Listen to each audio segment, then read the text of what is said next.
Communicating bad news. What is a bad news? Or what is a terrible news? And what is communicating bad news? Or what is disclosing bad news or disclosure? A very useful way of answering this would be bad news is any news or information delivered that can potentially cause significant distress, especially emotional or even existential distress. The next questions are, why do I need to do it? Or why do I need to learn it? Do I really need it? And the answer to this is we're going to work as healthcare providers. Then every now and then, some of our patients would experience significant healthcare problems that might become a threat to life or cause significant suffering and disability and distress. And therefore, this distressing information might need to be delivered by us every now and then. What do people want when we deliver bad news? People are looking for empathy. Actually, they're looking for a very caring, supportive healthcare provider. And the quality of a caring, supportive healthcare provider is one who wants to help with compassion, and only people with empathy can help with compassion. Because empathy is understanding the patient is going through, and with this form of understanding that's deeply personal comes compassion and a desire to help and support. The next one is they're looking for honesty and truthfulness, and they're also looking for directness. Now the question is, aren't we all honest, truthful, and direct, or at least most of us? And the answer is, I don't know, but hopefully we are. But what the patients are referring to is the fact that any kind of distressing news that is distressing to them can also be distressing to the healthcare provider. The more distressing the news to the patient, the more distressing it is for most medical providers to deliver the news. And usually, in times of distress, sometimes health providers or healthcare providers present it halfway. It's half honest, half truthful, hopefully not dishonest. And sometimes it's not too clear. It becomes less direct and hopefully not too confusing. So the patients advise or suggest that we should try our best to deliver it with care and love, but they beg us, or they hope that we would not be dishonest, and they hope that we would be truthful and caring. Of course, they're looking for information that they need about illness, prognosis, impact to themselves and their family. The next one is encourage support. So, and the provider would say, this can be very difficult, or is a very emotional kind of discussion. Maybe it would be good for you to bring a trusted friend or to bring your sister with you. And if they hear this coming from the provider, it's a sign that the provider really cares for them and is concerned about their well-being. So again, the bottom line is they're looking for someone who cares and who will support them. Encourage to ask questions. The one who delivers information should at least make sure that the information is well understood. And the only way to figure this out is to ask the patient and the family if they understood and if they have any other questions.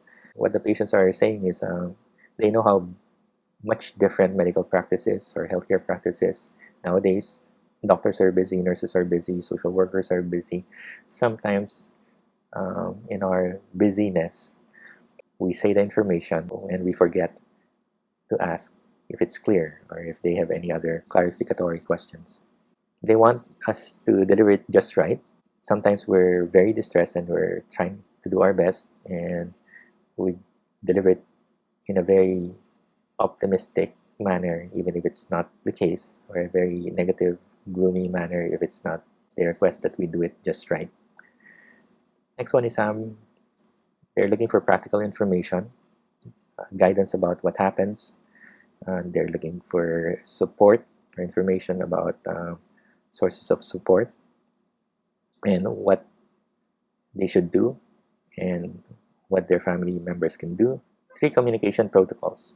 Okay. To decide on care preferences, your patient needs, discussion of information.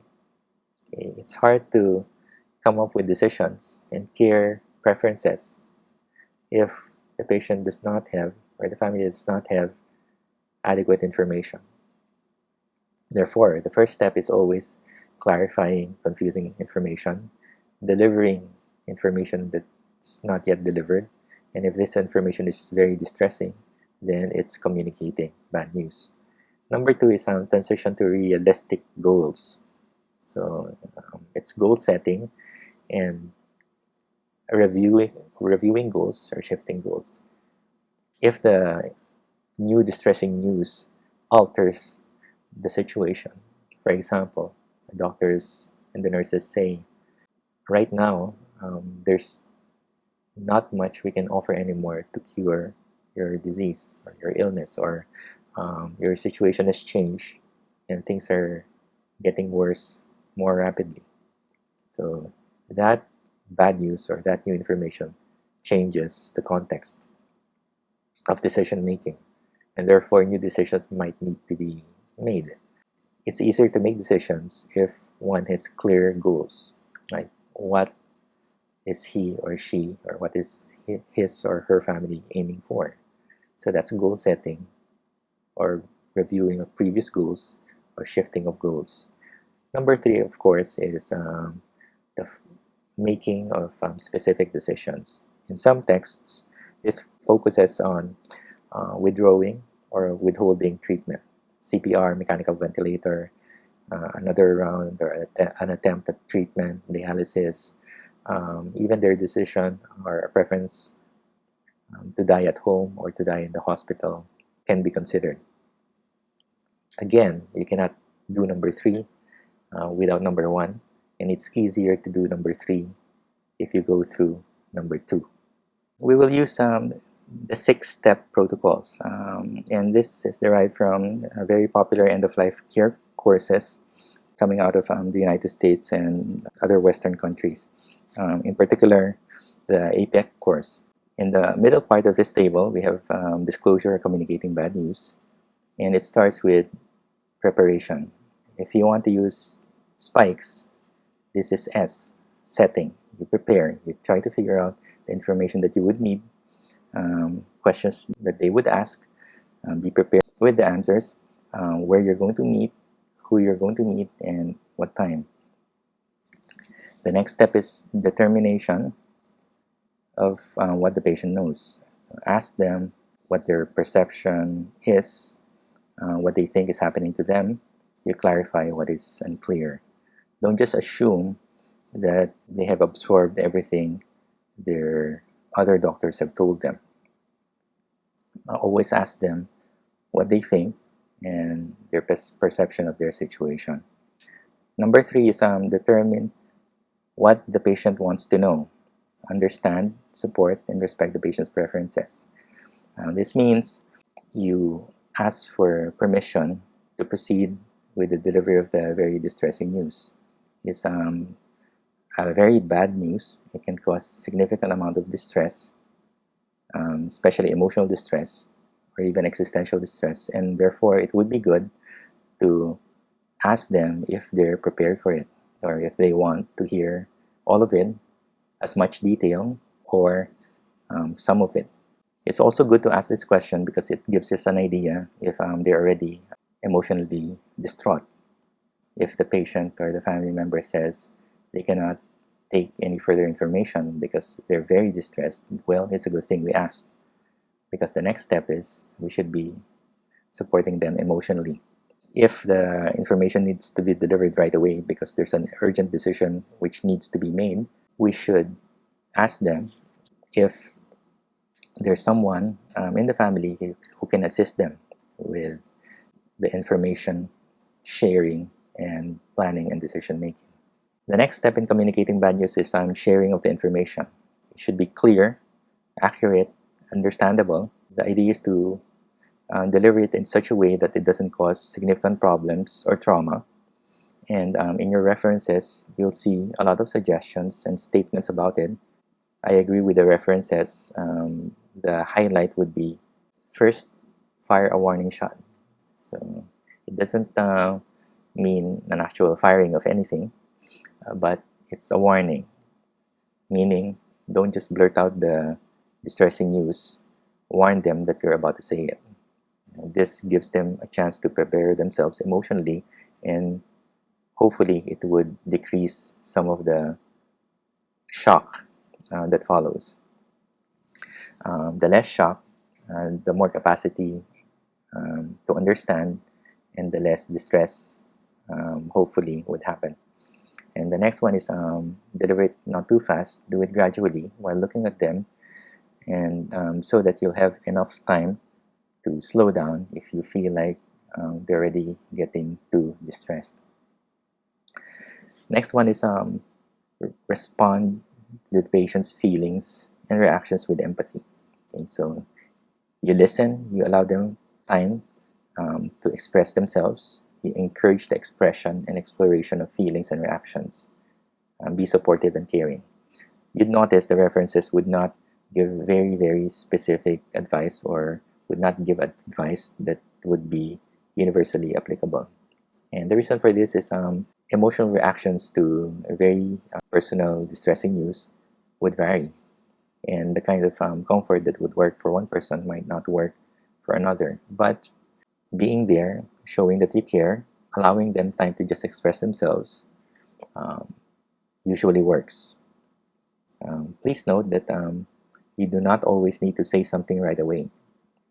We are always trained to come up with something to say or come up with solutions if we see a problem. Someone who's crying or reacting to the bad news is a problem, but the solution is usually us being quiet, being there, listening to them, and allowing them to express their emotions. And the last step is summary. So you wrap up, you tell them what has transpired, and you come up with plans on what to do next. Okay.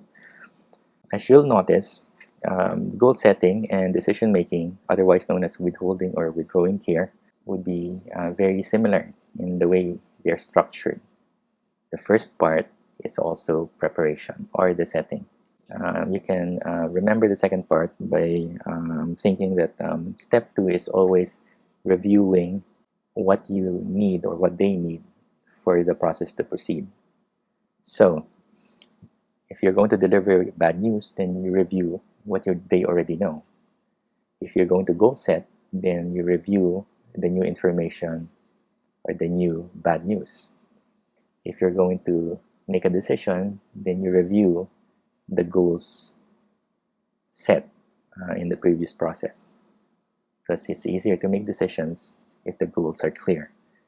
So step 3 and step 4 of goal setting and decision making are working steps. So you work at the outcome. So for goals, you help them. You show them what's realistic and what's not, what goals will fit the new context and what would not.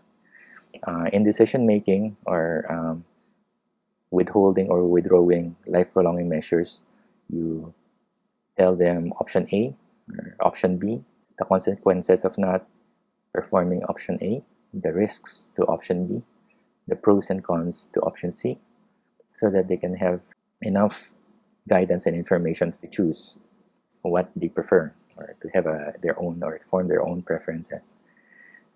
The last 2 steps are the same. These are very emotional processes. They can be very distressed, so you try to support them emotionally, and of course you summarize everything that has transpired, and you tell them, or you both come up with a plan on what to do next. Okay, that's the end of the module.